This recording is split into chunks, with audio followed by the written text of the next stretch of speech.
everybody, I'm George Connolly from Scratch Golf Tips, and today we're going to be looking at a little known tip that anyone can use for lower scores. It's a pretty underused tactic, but I know that when a lot of people use it, it does dividends for their game. So what it involves is using your scorecard. Here is just, a basic example scorecard. What most people do is they'll take their name and they will take down their scores for each hole. A lot of people also take down the scores for their partner or whoever else they're playing with in their group. But there's so much more that you can do other than taking your score. So what I'm going to go through today is a bunch of things that you can add onto your scorecard, how to put them into your scorecard, and what to do with them after the round. So one of the first things you can put on, and one of the most important things, is your putts per hole. This is where you can see your 3 putts, how frequent those are. You can see a lot of 1 putts. You can see a lot of patterns, and anytime that you have a high score or a bad score, it's generally correlated with how many putts you have. So kind of getting a good look at that is important. So that's one of the first keys that you can put on your scorecard. The next thing would be greens in regulation. This you can either just put a check or an X for when you hit a green in reg, or just a little hyphen like I did here for when you didn't. For those who don't know, a green in regulation is when you have a birdie putt, when you reach the green in regulation.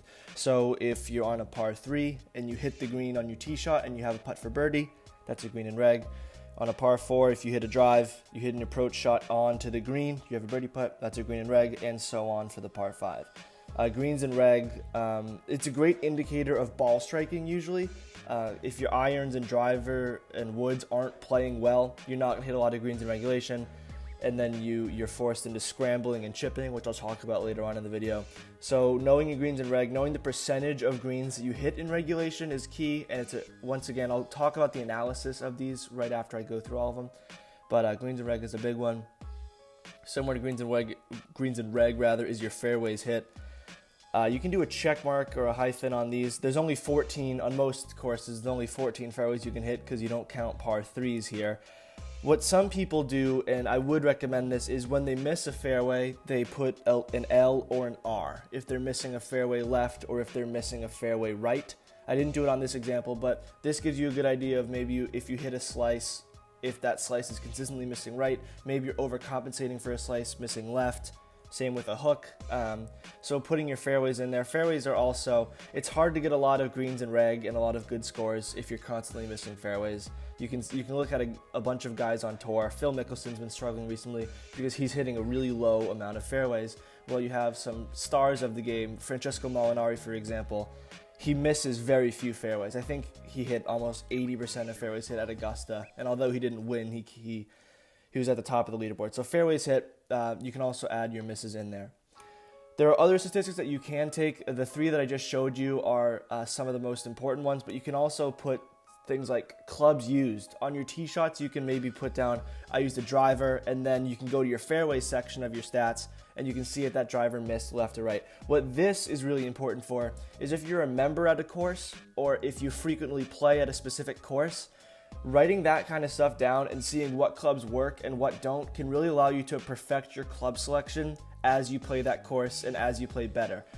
For any amateurs or professionals who are playing in tournaments, where you have a practice round before your actual tournament play, this is huge. You can really kind of get a game plan for the next time you play. The next statistic we can look at is yardage off tee shots.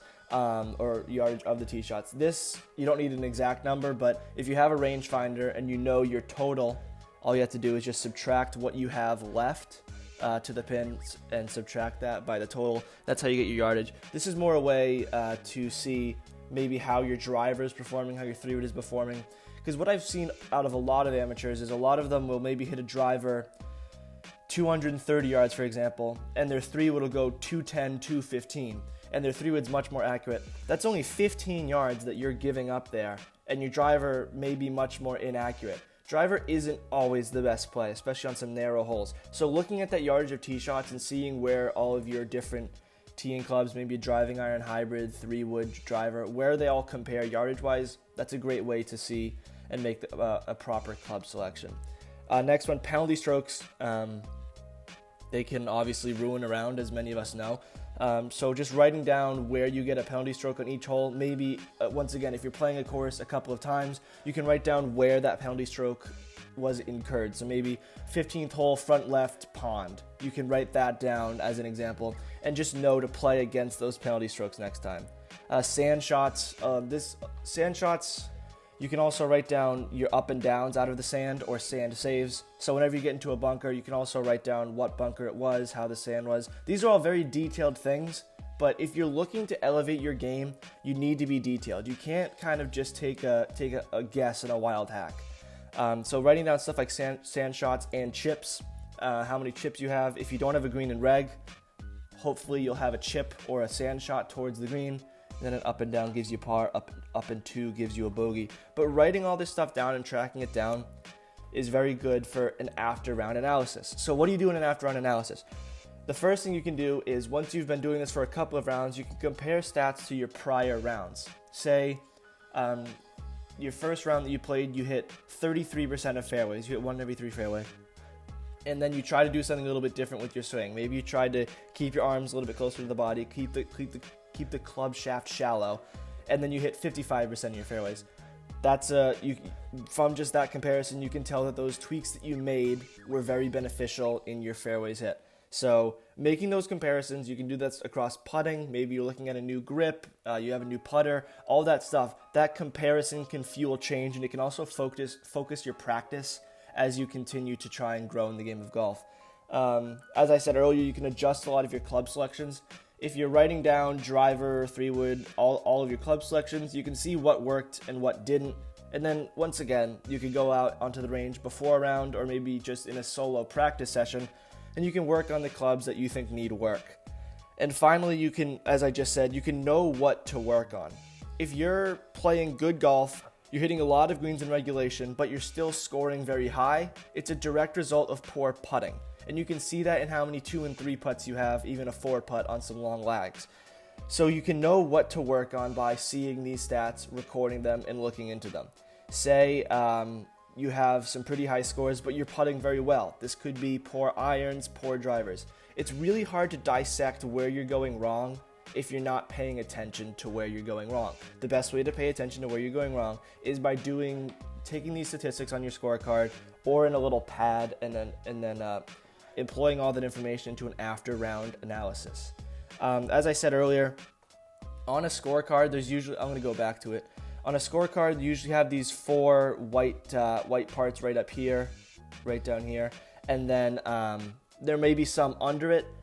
If you're going to take down all of these stats like I've showed, it may be a bit difficult. So just get maybe a pad. I know that there are a lot of, on Amazon, you can look for a cheap like notepad, a golf notepad. I know that there are a lot of golf notepads and that they kind of double as yardage books. So if you're interested in that, what I may do is I'll link down a cheaper product on Amazon, and if you're interested in that, it'll probably be in the description below.